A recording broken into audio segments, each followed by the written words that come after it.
जय हिंद दोस्तों, स्वागत है आपका फिर से आपके यूट्यूब चैनल एग्जाम टारगेट में। तो इसके पहले वाले वीडियो में हमने 40 क्वेश्चंस करवा रखे हैं। अगर आपने अभी तक वो वीडियोज़ को नहीं देखा है तो उसका लिंक डिस्क्रिप्शन में है, आप जाकर उन वीडियोज़ को देख लो। और ये लास्ट वीडियो है साइंस के मॉडल सेट का। तो साइंस का जो बिहार बोर्ड ने जारी किया है मॉडल सेट, उसका 41वां क्वेश्चन है।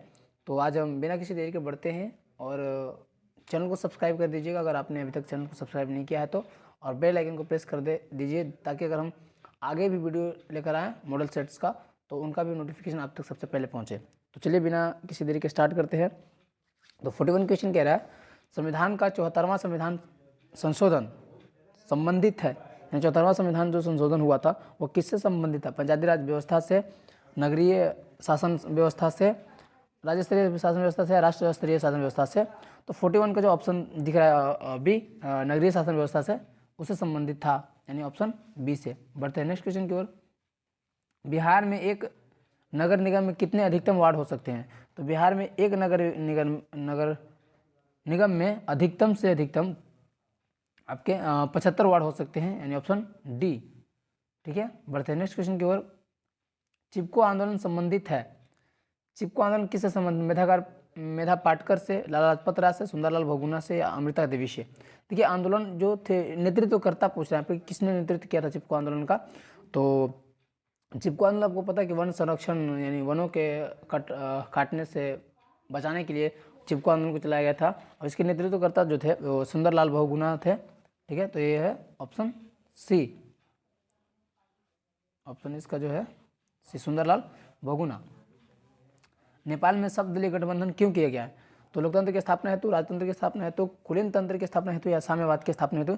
तो 44 का जो ऑप्शन ए है, लोकतंत्र की स्थापना हेतु वहाँ पे सप्तदलीय गठबंधन किया गया था। बढ़ते हैं नेक्स्ट क्वेश्चन की ओर। बहुजन समाज पार्टी की स्थापना किसने की? Mulayam Singh, S A Dange, Kashiram, Jyoti Basu? तो 45 का ऑप्शन सी, कांसीराम। ठीक है, बढ़ते हैं नेक्स्ट क्वेश्चन की ओर। दल बदल कानून लागू होता है सांसदों एवं विधायकों पर, राष्ट्रपति पर, उपराष्ट्रपति पर, उनमें सभी? तो इसमें सांसदों एवं विधायकों पर लागू होता है, क्योंकि वे लोग जब इलेक्शन का टाइम तो वे लोग अपना दल बदल लेते थे, तो इसी पे सांसदों एवं विधायकों के इन दल बदल को रोकने के लिए कानून लाया गया था, दल बदल कानून। ठीक है, तो ऑप्शन ए। नेक्स्ट क्वेश्चन की ओर। झारखंड किस बिहार से कब पृथक हुआ? ये क्वेश्चन बहुत इंपॉर्टेंट है और अक्सर एग्जाम में पूछ देता है। तो 15 नवंबर 2000 को एग्जाम बिहार जो है, झारखंड जो है बिहार से अलग हुआ था।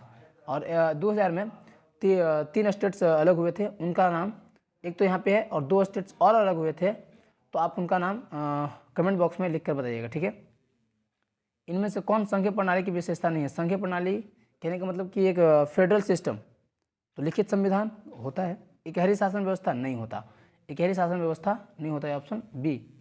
ठीक है, वो विशेषता संघीय प्रणाली की नहीं है। शक्तियों का विभाजन होता है, जैसे बिहार का एक अलग शक्ति है और केंद्र सरकार का अलग शक्ति, सर्वोच्च न्यायपालिका होता है हमारे पास, है सुप्रीम कोर्ट, जज भी होते हैं, जुडिशियरी। लोकसभा में चुने हुए सदस्यों की संख्या कितनी है? तो लोकसभा में 545, 543, 540 और 500। तो इसका जो ऑप्शन क्वेश्चन नंबर 49 का जो आंसर है बी 543। और जो बोल रहा है कि इलेक्टेड मेंबर्स, यहाँ पे क्वेश्चन इंग्लिश थोड़ा सा समझ नहीं है, इलेक्टेड मेंबर्स बोल रहा है, यानी 543 होते हैं और 2 लोग जो होते हैं मनोनीत होते हैं सदस्य। ठीक है, तो 545। ठीक है, 543 लोकसभा में इलेक्टेड मेंबर्स होते हैं। पूर्व में बांग्लादेश जाना जाता था, इंग्लैंड होता था, पूर्व में बांग्लादेश जाना जाता था कि पश्चिमी पाकिस्तान, उत्तरी पाकिस्तान? यहाँ पे है कि अभी जब बांग्लादेश राज्य देश नहीं बना था तो पाकिस्तान का दो बंटवारा हुआ था, एक पश्चिमी पाकिस्तान जो भी पाकिस्तान है, और इसको पूर्वी पाकिस्तान कहा जाता था, जो पहले 1971 में अलग होकर जिसे बांग्लादेश बनाया गया था, वो था पूर्वी पाकिस्तान, ऑप्शन सी। तो बढ़ते हैं नेक्स्ट क्वेश्चन की ओर। वेस्ट इंडीज संघ की स्थापना हुई। ठीक है, वेस्ट इंडीज संघ की स्थापना हुई। वेस्ट इंडीज एक देश नहीं है, वहाँ पे कुछ छोटे छोटे द्वीपों को मिलाकर एक नाम दिया गया वेस्ट इंडीज। तो वेस्ट इंडीज संघ की स्थापना कब की गई थी? तो 51 के क्वेश्चन का जो आंसर है डी, 1958 में। एक और क्वेश्चन है, यूएसएसआर कब टूटा था? वो क्वेश्चन पीछे करवाया गया कि 1991 में 15 देशों में विभक्त हुआ था यूएसएसआर, सोवियत संघ। इंडिका के लेखक हैं चाणक्य, फाहियान, मेगास्थनीज, सेल्यूकस। तो मेगास्थनीज जो था चंद्रगुप्त मौर्य के दरबार में राजदूत आया था, तो उसी ने चंद्रगुप्त मौर्य के काल के इंडिया के बारे में लिखा था, तो मेगास्थनीज, ऑप्शन सी। बढ़ते हैं नेक्स्ट क्वेश्चन की ओर। विश्व का सबसे बड़ा लोकतांत्रिक देश कौन है? भारत, अपना भारत है विश्व का सबसे बड़ा लोकतांत्रिक देश है, ऑप्शन बी। ठीक है, बढ़ते हैं नेक्स्ट क्वेश्चन की ओर। आंग सान सू की किस देश के नागरिक हैं? आंग सान सू की किस देश के नागरिक है? तो यह म्यांमार के, ठीक है, आंग सान सू की म्यांमार के नागरिक हैं। क्षेत्रवाद की भावना का कुपरिणाम है अपने क्षेत्र से लगाव, राष्ट्रहित, राष्ट्रीय एकता, अलगाववाद। तो 55 का क्वेश्चन आंसर जो है डी, अलगाववाद, अलगाववाद के साथ जाएंगे। ठीक है, बढ़ते हैं नेक्स्ट क्वेश्चन की ओर। दुधवा राष्ट्रीय उद्यान कहाँ है? तो दुधवा राष्ट्रीय उद्यान लिख लीजिएगा, उत्तर प्रदेश में है। और उड़ीसा में राष्ट्रीय उद्यान 3 ठो है, भीतरकनिका, सिमलीपाल, भीतरकनिका, और एक है गहिड़माथा। ठीक है, 3 है राष्ट्रीय उद्यान। असम में, असम का प्रमुख जो है मानस और काजीरंगा असम में है। राजस्थान में रणथंभौर, केवलादेव, घाना। ठीक है, बढ़ते नेक्स्ट क्वेश्चन की। एक याद रखना आप लोग, भारत की प्रथम राष्ट्रीय जल नीति, भारत की प्रथम राष्ट्रीय जल नीति कब अपनाई गई थी? सितंबर 1980, सितंबर 1987, जून 2002, सितंबर 2002। तो इसको सितंबर 1987, सितंबर 1987 में जल नीति। विश्व में सर्वाधिक वनावरण वाला देश कौन है? तो ऑप्शन ए, रशिया। ठीक है, बढ़ते हैं नेक्स्ट क्वेश्चन की ओर। किस मृदा में ह्यूमस की मात्रा नगण्य होती है? तो लेटेराइट, जलोढ़, काली या पर्वतीय। तो इसका जो ऑप्शन ए है, आगे तो यहाँ पे 59 का जो ऑप्शन ए, लेटराइट सॉइल, यानी लेटराइट मृदा जो है उसमें ह्यूमस की मात्रा अधिक होती है, नगण्य होती है, सॉरी। भारत का सबसे बड़ा खनिज तेल उत्पादक क्षेत्र कौन है? डिगबोई, मुंबई हाई, खंबात, मंगला। तो क्वेश्चन नंबर 60 का ऑप्शन ए, डिगबोई। डिगबोई कहाँ है? असम। ठीक है, मुंबई हाई कहाँ है? मुंबई पास। इनमें से कौन रोपण फसल है, यानी कि किसे रोपा जाता है? चाय, रबड़, गन्ना, इनमें से सभी। तो क्वेश्चन नंबर 68 का ऑप्शन डी, इनमें से सभी। सभी एक रोपण फसल है। ठीक है, जीवन रेखा रेल कब चलाई गई थी? जीवन रेखा एक रेल का नाम है, उसको कब चलाया गया था? तो बी, 1991 में, ऑप्शन बी। ना पता चल रहा है आपको। बढ़ते नेक्स्ट क्वेश्चन की ओर। कांवर झील कहाँ है? आप लोग लेक से भी कुछ एग्जाम्पल क्वेश्चन याद कर लीजिएगा। ठीक है, तो 73 का बेगूसराय, कांवर झील बेगूसराय जिले में है। ठीक है, किस राज्य में संयुक्त वन प्रबंधन का पहला प्रस्ताव पारित किया गया? तो इसका ऑप्शन डी, उड़ीसा में। बढ़ते हैं नेक्स्ट क्वेश्चन की ओर। इनमें से कौन अकार्बनिक खनिज है? कोयला, पेट्रोलियम, अभ्रक, प्राकृतिक गैस। अकार्बनिक खनिज जिसमें कार्बन की मात्रा नहीं होता है, इनऑर्गेनिक मिनरल। तो 65 का ऑप्शन अभ्रक, अभ्रक में कार्बन नहीं होता। बाकी पेट्रोलियम, प्राकृतिक गैस, कोयला, तीनों में कार्बन होता है। भारत में किस राज्य में सर्वाधिक मैंग्रोव वन है? मैंग्रोव वन बोला जाता है कि मतलब ये लोग ज़्यादा डेल्टाई क्षेत्रों में पाए जाते हैं। तो इसका जो ऑप्शन पश्चिम बंगाल, पश्चिम बंगाल में सुंदरवन डेल्टा है ना, तो मैंग्रोव वन सबसे अधिक है। कौन कोयला घटिया किस्म का है? घटिया किस्म, कोयले के 4 टाइप होते हैं, एंथ्रासाइट, बिटुमिनस, लिग्नाइट, पीट। बिटुमिनस भारत में सबसे ज़्यादा पाया जाता है, मतलब भारत में जितने भी उपयोग के कोयले हैं उसमें बिटुमिनस की परसेंटेज बहुत ज़्यादा होती है। तो आपको कोयले के टाइप पूछा जाता है 2 नंबर क्वेश्चन में। ठीक है, यहाँ पे पूछा तो कोयला घटिया किस्म का है, तो पीट सबसे घटिया किस्म की कोयला होता है। ठीक है, आप कमेंट में लिखिएगा कि पीट में कितने % कार्बन होती है, और एंथ्रासाइट में। ठीक है,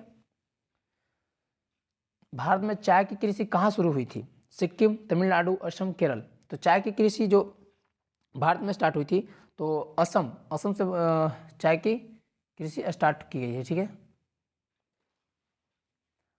पाइराइट किस प्रकार का खनिज है? पाइराइट मतलब कॉपर, पाइराइट कॉपर का एक अयस्क है, ठीक है। तो धात्विक है, अधात्विक है, परमाणुक है, इनमें से कोई नहीं।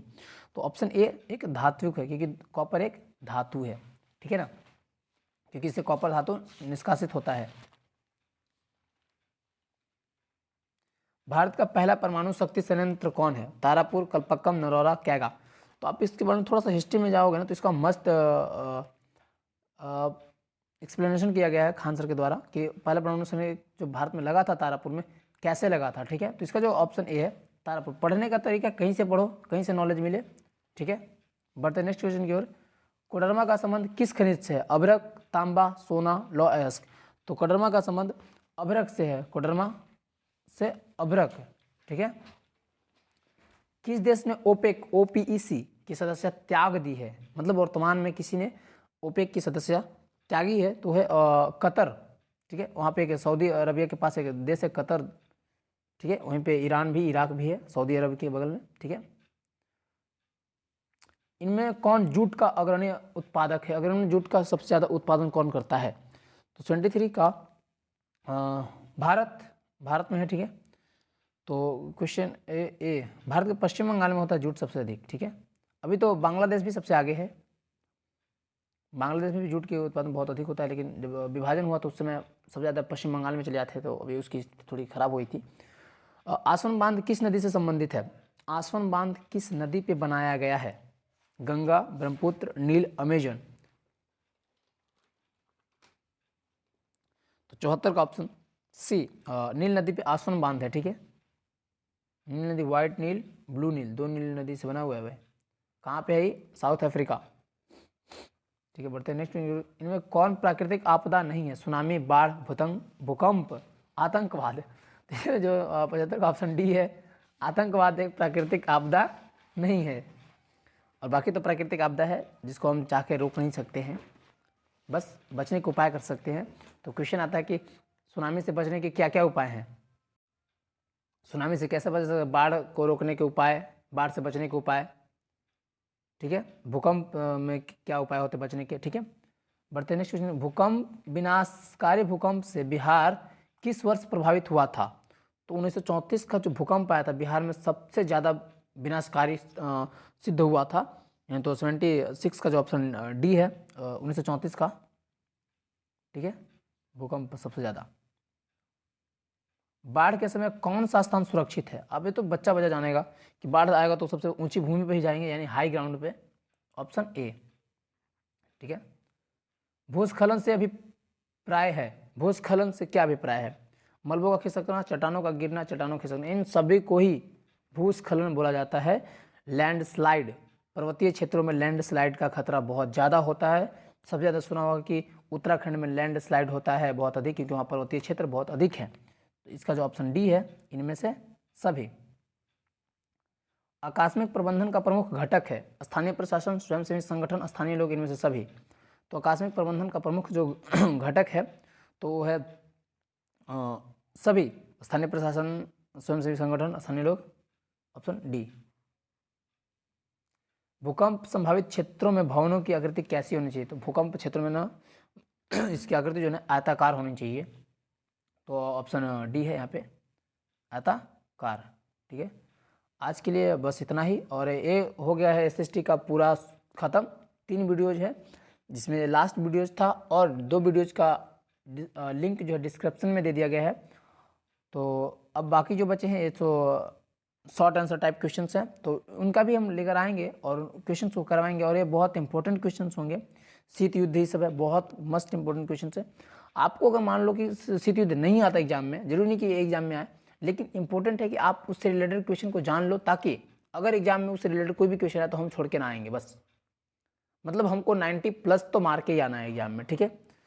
तो अगर आपने चैनल को सब्सक्राइब नहीं किया तो प्लीज़ चैनल को सब्सक्राइब करें, और जो सामने एक थंब का निशान लगा हुआ है उसको क्लिक करें, ताकि हमें पता चले कि आप कितने लोग मेरे से जुड़े हुए हैं, ठीक है। तो आज के लिए इतना ही, धन्यवाद।